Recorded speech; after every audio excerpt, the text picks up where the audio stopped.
And welcome to Her Majesty blog, where we bring together the world of pageants with the sole aim of revolutionizing the standards of beauty and creating a social development through women empowerment. My name is Temu, and I will be your host with the most for tonight. On this particular series called It Is Within Her, we go on a journey behind the queens. Look, the organizers, the founders, and the finalists of pageants to find out what it takes to be pioneering women in the pageant industry. If it's your first time here, you are right at the right place. And to get a front row seat on everything that we get to do here on our platform, do follow us on our various social media platforms. So we are still on our road to Mrs. Universe South Africa. Yes, yes, yes. We are having an amazing, a gorgeous, a stunning guest, and she goes by the name Tumie Matshego, and she is about to grace us with her presence. She just sent me a request. Let me quickly accept her. Oh my God, it says she's unable to join. Let me do this. I hope you're comfortable. I hope you're ready. Okay, I think she joined. I think she's here. She's here. She's here. She's here. Yay! Hi! How are you? Can you hear me? How are you doing? Oh, good. Thank you. I'm so excited. I told you this is my first live, so I hope this will be the first of many. It is definitely going to be the first of many, and you are going to kill it. So, look, we are ready. We are excited, and you look stunning, by the way. Thank you. So do you. Thank you so much. We are totally honored to have you here on our platform. And without wasting any time, let's just get this chat started. So we start things off with an icebreaker here. Here's a surprise. So our icebreaker question is, what is your favorite song to walk to in a pageant? Yo, I think I'd love to walk to Brown Skin Girl if that will be a possibility. I think that would like literally get me into the mood that I want to be. I'll feel confident, and I know my skin will be glowing. So I think if they could just play Brown Skin Girl, all that Beyonce will come out of me. Oh, the glam, the gorgeousness, everything. They must just give me Oh, Brown wow. Skin Girl, and I will show them. Ah, wow. That's a really good one. Love, love, love it. But getting into the more serious stuff about yourself, now we want to know, please take us back all the way to childhood. Who is Tumie Matshego? Where does she come from? What did she look like as a younger version of herself? Tell us all the great stuff. Okay, so I grew up in Pretoria. I grew up in Mabopane. What? It was No! yes. Oh my goodness, the coincidence! Girls. Oh yeah, love this. Go Block B. Before my parents school most of my life actually. And then when I finished school, I still studied at TUT. And then from there on, I moved to the UK with my mom because she was working there as a nurse. And then from there in Dubai, I worked for Emirates as a flight attendant for 6 years. And then I met my husband. Actually, when I met him, I was like, I don't want South African men. Like, I'm the one that's just going to be married out of South Africa. But yeah, I met my husband. And then I made my way back home when I met him and we got married. We've been married 11 years. We've got 4 gorgeous children and we still live in Pretoria. Oh, yeah.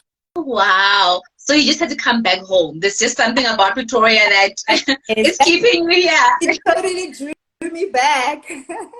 There's no place like home. Oh my goodness. The coincidence. Oh my gosh. Oh, wow. But take us through a day in the life of a business owner in the recruitment space. I think most of us, or some people don't know what it looks like, so do let us know what it looks like.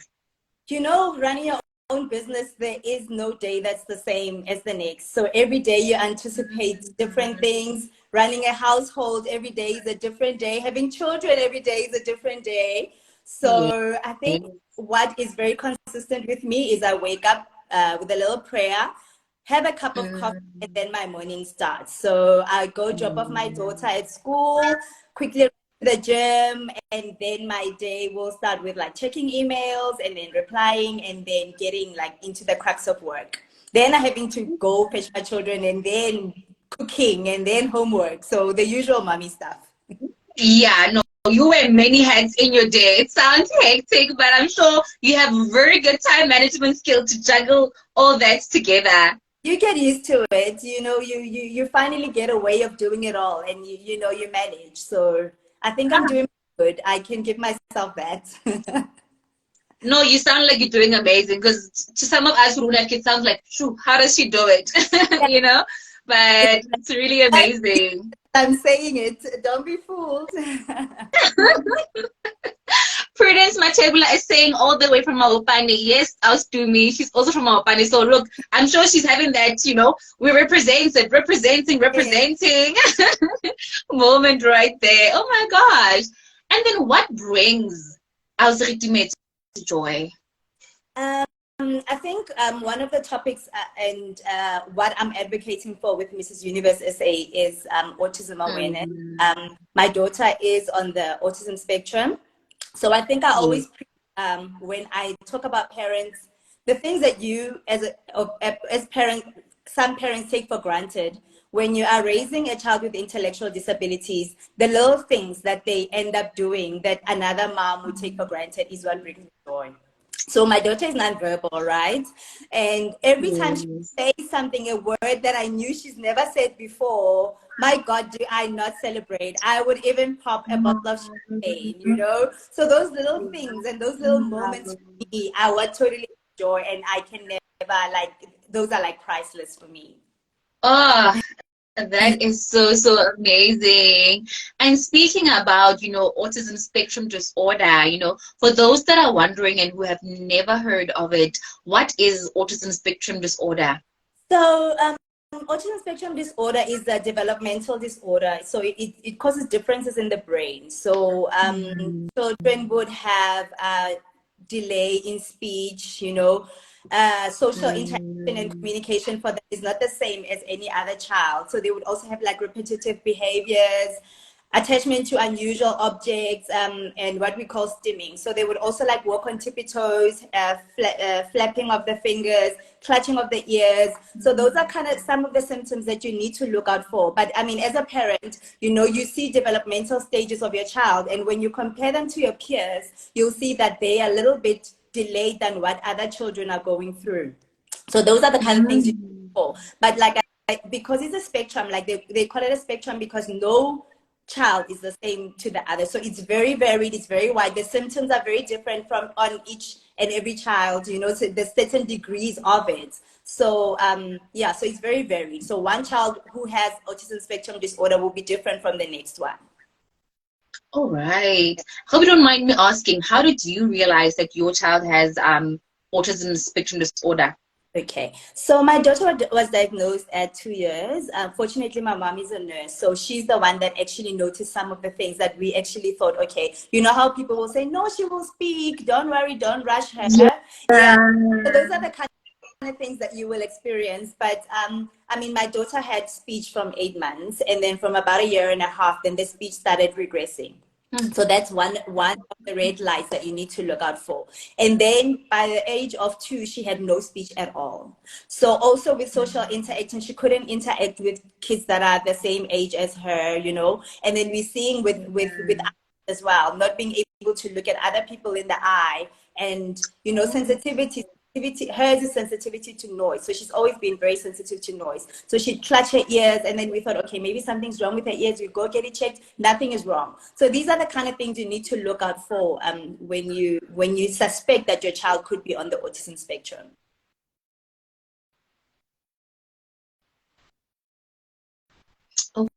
Okay, and I just see a comment by Niels by Viv saying big up to me. And I think I saw one just up here. I just want to read them. Lucy.mudi said 1010 say, hey to me, you're looking stunning. All right. Keep the comments coming. Love, love, love to see you guys showing her love. Oh my gosh. And all right, so how can a parent with a child who is diagnosed with autism spectrum disorder best support their child?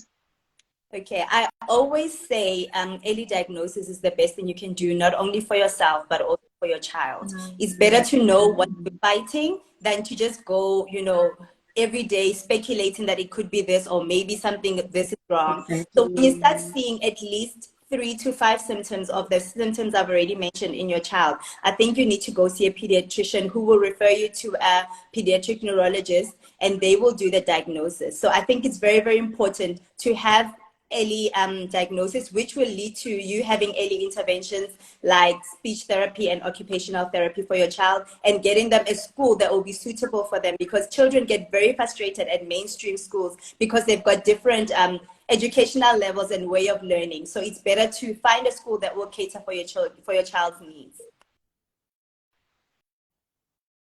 Also, autism kids not go to normal your mainstream schools, can put like that. There's special schools which they go to. Yes. So depending, like I said, because it's a spectrum, there are certain degrees of learning for each child.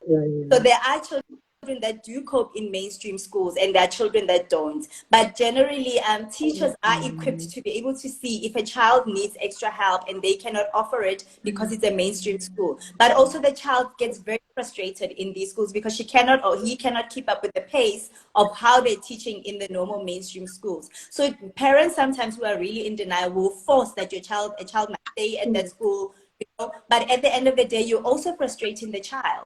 So there is, there are schools available. Even though we are fighting for schools, there is currently a lack of enough schools for special needs in Gauteng.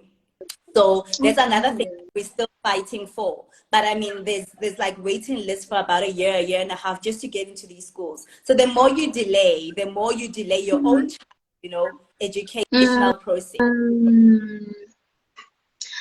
Oh, wow. And I'm so interested because I know there's a module for special needs with students studying towards becoming educators, So I'm quite interested to really just hear how they go to different a special school, and there are others that can cope within the confinements of a normal school, right? So I feel like things like noise, I mean, in a normal school could be affecting them because, kids are kids. When we're in a class in grade 1, there's very little to control as to how quiet the class may be, and that could affect easily the child's progress and how they really just cope with such an environment, because they show up better in a more quiet space, so in a space that's better controlled than as opposed to a normal classroom environment. Is that correct? That's correct. And the classes tend to be a bit more smaller, so you would have classes that are not more than 10 kids in a class. And not only noise, but like visuals, classes for other children very nice. But then this, too much color for a child on the spectrum might not be a good thing. So it's those little things that which would be better for you to take your child to a school that they can better cope at. Are there preschools that are specialized in this area? Yeah, there are a lot of preschools available. Actually, I find that we didn't struggle finding a school than we did finding a school. So my daughter had to repeat. I'm loving the preschool part because preschools are generally colorful. I'm just thinking how overwhelmed the child could be in an overly colorful preschool that doesn't really cater for their needs. So it's quite interesting to know. No, because it's a special school for children who are on the spectrum. So you would find that there'll be children who have autism or dyslexia or ADHD that go to those schools. So the teachers are equipped with the necessary knowledge to know that, overstimulating the child can lead to a lot of things. Some kids bang their heads when they're overstimulated, or they throw tantrums, which would be hurtful for some. Some of them, so overstimulating a child on the autism spectrum is not always a good thing. So these schools, it's better to take your child there when you feel like they're not coping in a mainstream preschool or school. Oh, wow. I'm going to read a comment by Nazia Wadi, and she's saying that incredibly inspiring and so informative. I couldn't agree more. Then Prudence Matebula says parents as well as teachers need to be more educated on such. Very interesting. Mrs. Bato says you are doing well as a mom. How do you ensure you also care for yourself? Well done, sis. Ah, what a good question. Love that. Yeah. Sure. So I get on weekends. I'm just like, fortunately I've got a good support system. I'm very lucky. So I've got sisters, I've got my parents who live close by. So when I do need a breather, literally I will call someone and say, come and take the kids. I need to go out. But I do give myself time to, do social, have social interactions and have alone time. So I literally do take care of myself. It's very important. I mean, you cannot pour from an empty cup. So you need to be, take care of yourself to be able to take care of the next person. Oh, absolutely amazing. And what are some of the activities that you are involved in that, have to do with your advocacy? I currently partnered with a school called Spark School for Autism. It's in Soshanguve Block UU. So it's a new center that just opened this year. So they are trying to raise funds to have resources available in Soshanguve to avoid parents having to take kids into towns just to get help when it comes to speech therapy and occupational therapy. So this year we started off with a sip and paint to raise funds, and most of the paintings that were done, parents and the people that attended, we auctioned them out to raise funds. We had a lot of sponsors that brought stuff that we auctioned out just to be able to buy a trampoline, buy sand, buy just supplies for the preschool. So it's been very good. So I'm hoping it'll be an annual thing that we get to do next year as well. Well, also if I win and be able to take this globally, you'll never know. When we use when around the space, when yes, that's more like it. Yeah. I must say the Kasi girl in me is screaming. Like I don't know how to even vocalize it. Because whenever you say that you're doing something within, Soshanguve, within, the places in which there are kids that are autistic, but we classify them as ustodu. Yeah. Like it's either or we have names in which we classify these kids, or these kids cannot really fully express themselves, or they're being dramatic, but to hear that there's actually spaces that are being provided right within the community, and people don't need to necessarily go out of their means, because I mean it's not accessible for everybody. I think that's the truth that we need to get to the matter, that sometimes you are a parent and literally you cannot afford to take your child to a special school. So props to you, and I'm really proud of the amazing work which you're doing in the community. I think sorry if I'm pronouncing it wrong, says I'm proud of you, Ceci. And then there's also Kalifang M who said very informative to me. We all need education. We're very proud of you. Love this. So I also wanted to ask, right, if you had powers, right, to make the spaces that we live in more accommodative for children with autism, what would you change? Sure, a lot actually.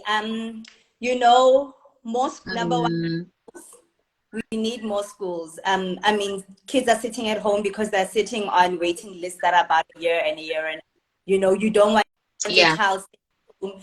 Parents have to make a living to be able. It's already very expensive having a child on the autism spectrum. Speech therapists, occupational therapy, all those things, it's very expensive. So more schools which are accessible for all these children. Secondly, support groups for parents. It's not easy for a parent once they find out that their child is on the spectrum. They need support, they need counseling. If we could have more support groups available to these people also around us, to be able to help them through the process of acceptance, because the acceptance is the first step. You need to accept your child as they are for you to be able to help them. And lastly, one thing that you always take for granted, going into social spaces like restaurants, when they start singing happy birthday, do you know as to a child? Yeah. Those bikes that they outside. So it's restaurants like that. Parents who have children like this have to think is my child going to be able to cope in an environment like this? So it's things that are granted, but when you want to take your child out because you don't want them cooped in the house the whole time, you know, where do you take your child where they'll be able to cope with the environment that's inclusive and also, you know, can make them. Wow, that is so powerful. And we don't, I don't think enough is being done, like you say, like, you know, even the mall itself. I mean, malls are noisy. So I can imagine how somebody who is living with autism feels like in those kind of public spaces. So it's really one of those things that we need to look into and really just raise awareness. And I mean, the groups that you're a part of as well, you know, a matter of writing the petitions or really just putting the word out there. Sorry, I didn't get that.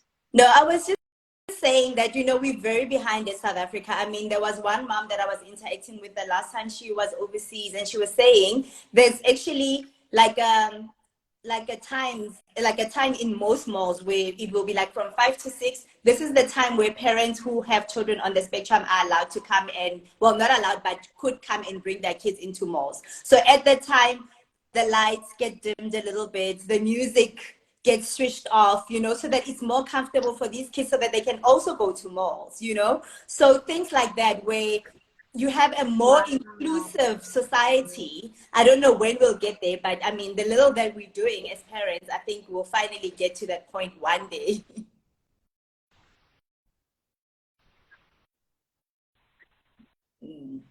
No, I have hope. I mean, as long as you have the beacons of life and of hope like yourself that are really just doing the most for their kids and for other kids that are not as fortunate as others, then I truly believe that there is still so much hope and so much change that can be implemented.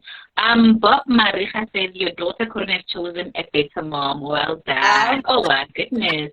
Then Masichaba, Masichaba says, great work.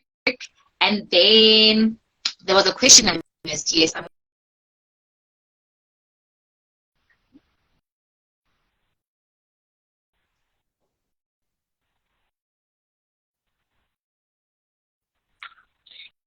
you still hear me out to me?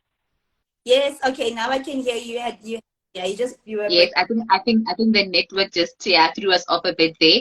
Mrs. Batso's asking, I want a question, it keeps the period.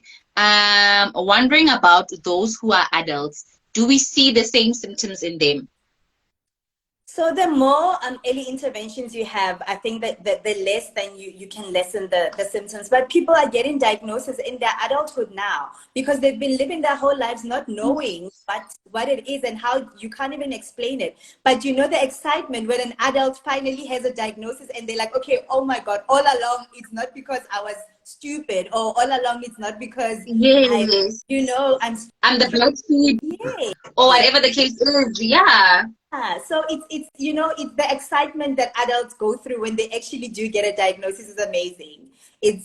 So obviously early diagnosis early and being able to get help at an earlier age, just it cannot be cured, unfortunately, you know, but it does make you able to cope better with what life throws at you. No.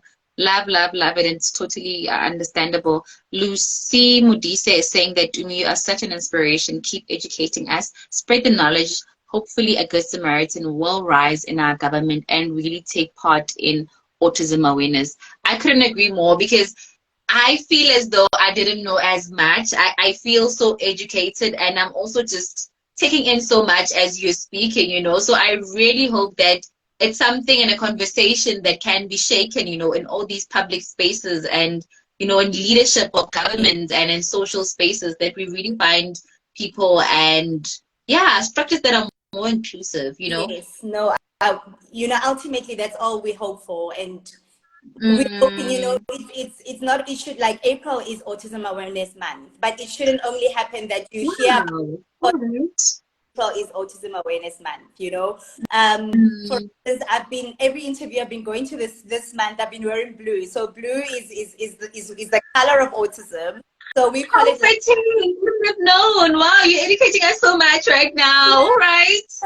You know what I mean? It shouldn't be because it's Autism Awareness Month that we get to speak about it. I feel it's something that is really be left behind that we really need to start having conversations about, because numbers are rising. More and more people are getting diagnosed. More children are getting diagnosed. And I just feel education, their rights to education and their rights to inclusivity is just, they're getting left behind. So it's really a conversation that needs to be had.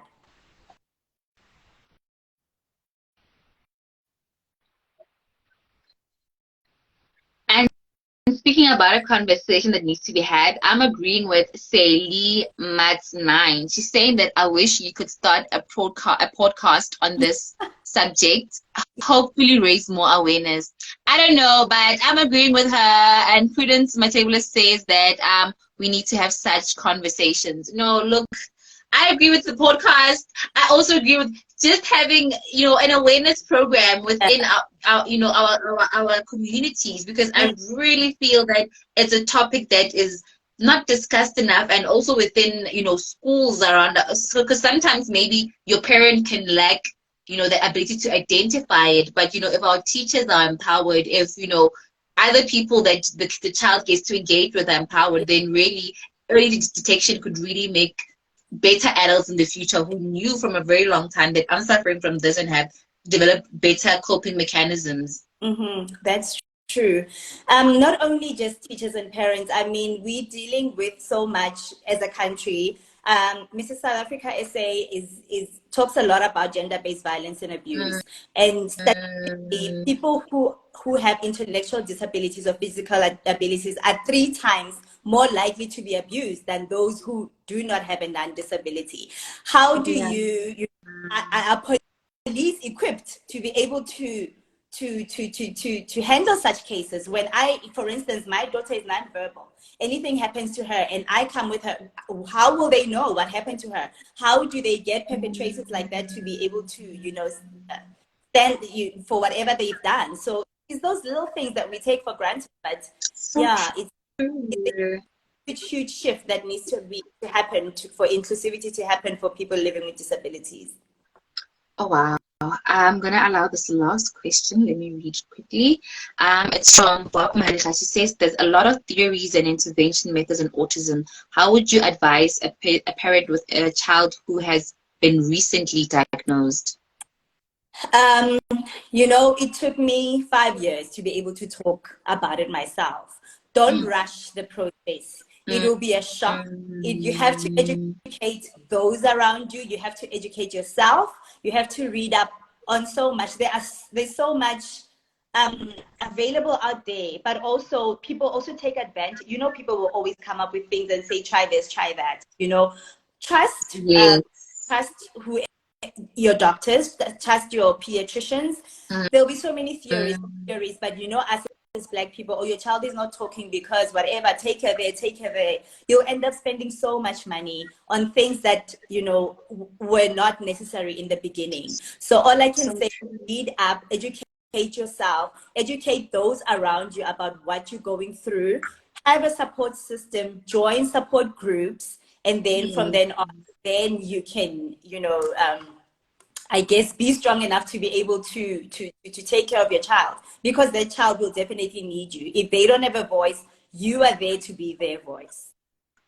Yeah, I can't agree more with what you said in the beginning. Be patient with yourself, because I think so many times we find the need to defend and to answer and to whatever, and because people talk in society, and I'm just speaking as somebody who's from the, Kasi South, and it's almost as though there's a need for you to answer people, and sometimes you're just not ready because you're really dealing with it yourself. Can you first understand it and be okay with it yourself before really just going out there and forcing yourself to explain to the whole world what's going on? It's so much like you will have to explain your child's behavior to strangers, and I mean something you understand. I always give an example of, because when I'm with my daughter in the mall, I don't want her running around because, like I said, all these stimulus really get to her. I remember when she was like 4, I had to put her in a pushchair. This lady in the shops was like, why you push someone who's so old? You don't know. You don't know. automatically assume I'm spoiling my child does not Yes. want to walk. So the minute we become kind and not always assume that what you're going through is what another person is going through, I think we would be one step closer to, you know, to being more inclusive and spreading kindness to others. Oh, I absolutely love it, and I couldn't agree more. I need to throw it back to your pageantry journey, though, right now. And want to ask you, have you always been a pageant girl? How did you get into pageantry? Like, Okay, so my story of pageantry. So growing up, I had 4 friends. So it was me and my other friend, we were the dark-skinned girls, and the other 2 girls were the very light-skinned girls. So there was just one modeling agency where we stayed, right? They got scouted. We would follow them, walk them there because we were not chosen. You know what I mean? So it was all about look. But I always say now more and more pageants which are more beauty with a purpose driven are coming up, and they want women with substance. They want women who advocate for others, women who are willing to stand up for the voiceless. So I'm liking this new type of pageantry that's coming up, that's not all about looking a certain way, or how a pageant girl is supposed to look like. Age doesn't matter, it doesn't matter. It's all about what you're bringing and what you're advocating for. So I'm very excited about this. Yeah. So I did enter one other pageant at church. I think I was second princess or something. But like that one doesn't really count.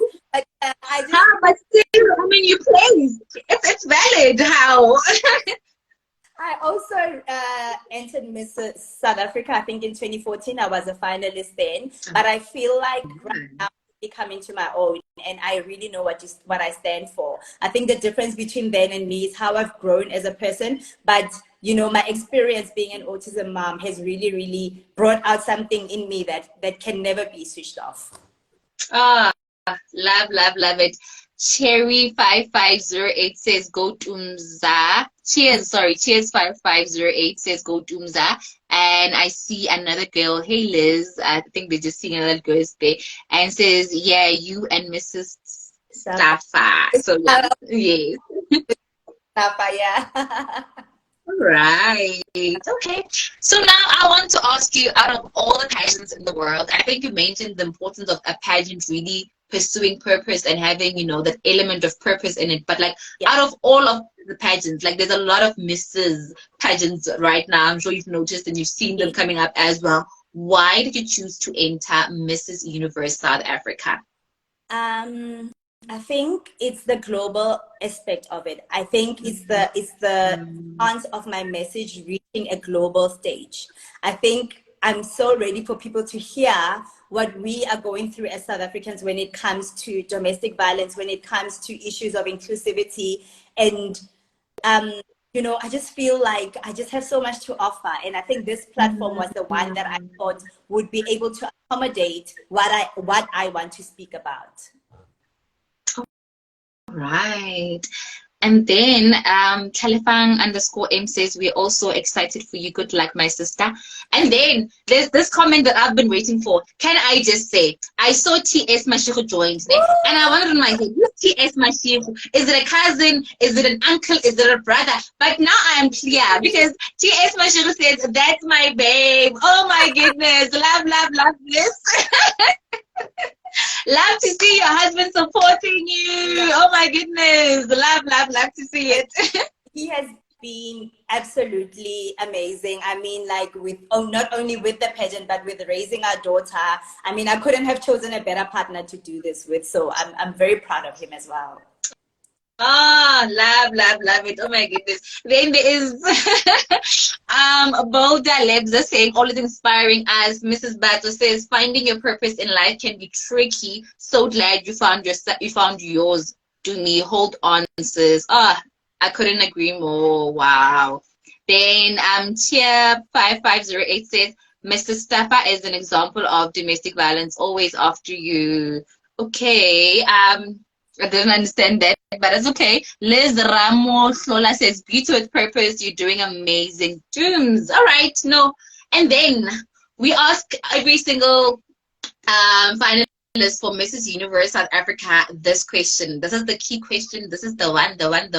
And you probably even get this question during your final interview somewhere down the line. And the question is, why should you be the next Mrs. Universe South Africa?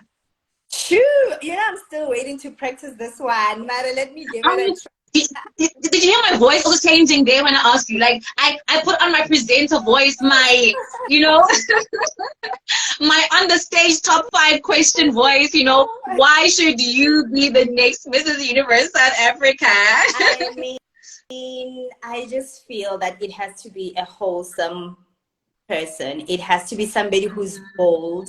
It has to be somebody who's brave and beautiful, somebody who's willing to stand up for what they believe in and also be a voice to the voiceless. It's somebody who isn't afraid to be different from the others. It's somebody who is willing to give but not being expecting anything else. It's somebody that is kind to others even when others are not looking.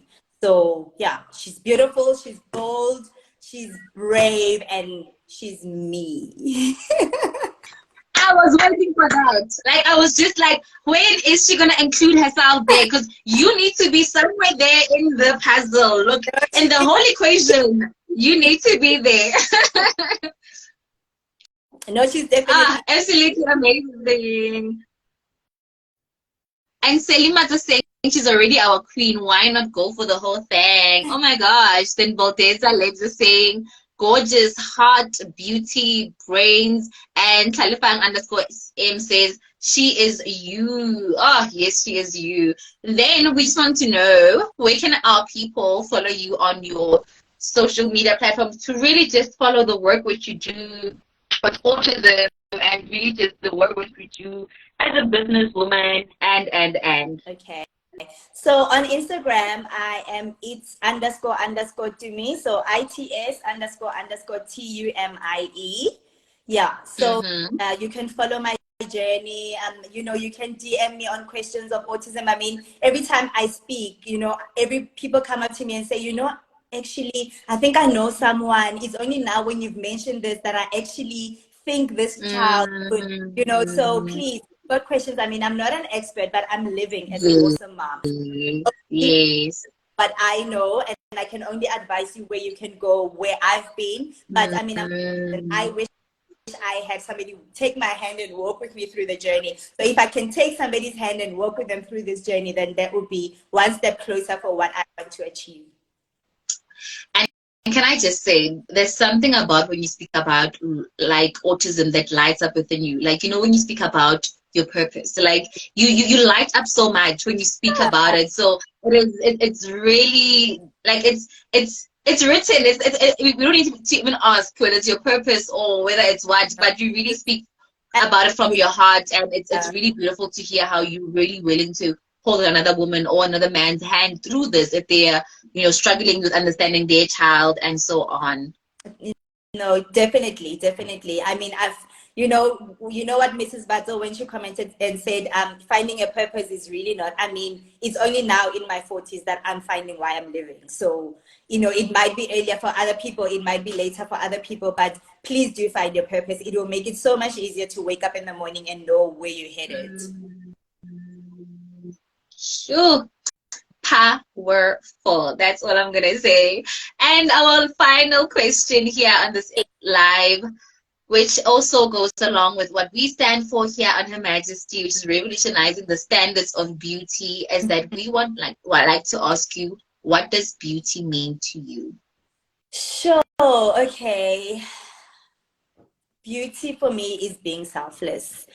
It is being able to help others out with no expectations. Like I've said, it's been able to not only be a good person when other people are watching, but be generally a good person. People are going through the most, guys.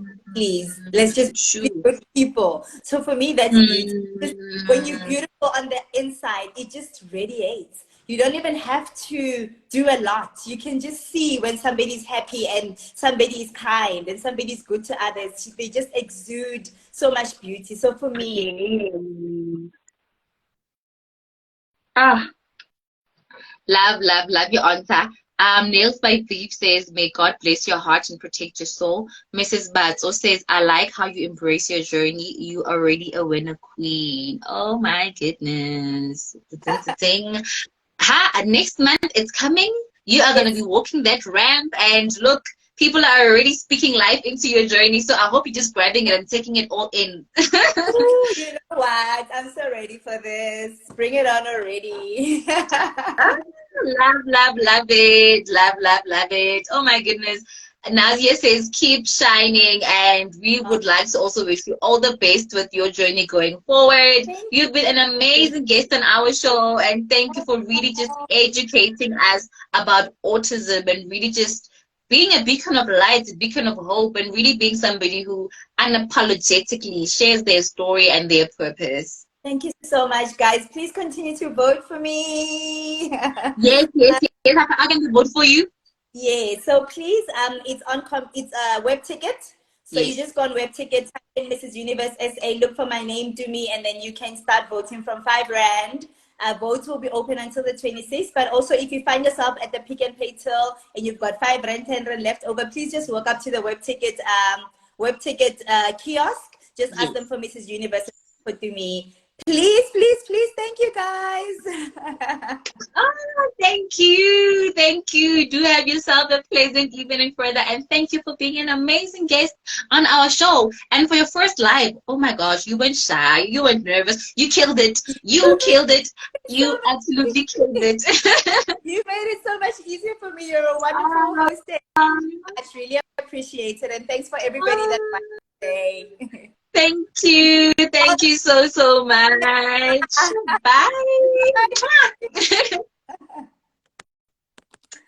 And there you have it, the beautiful, the humble, and also amazing Tumie Matshego. Oh wow, I'm inspired. I don't know. I leave here inspired. I learned a lot. I don't know about you guys, but wow, what a woman, what a force. Thank you so much, guys, for the comments and the love that you've been showing. And thank you so much, Mrs. Batso, for your comment as well.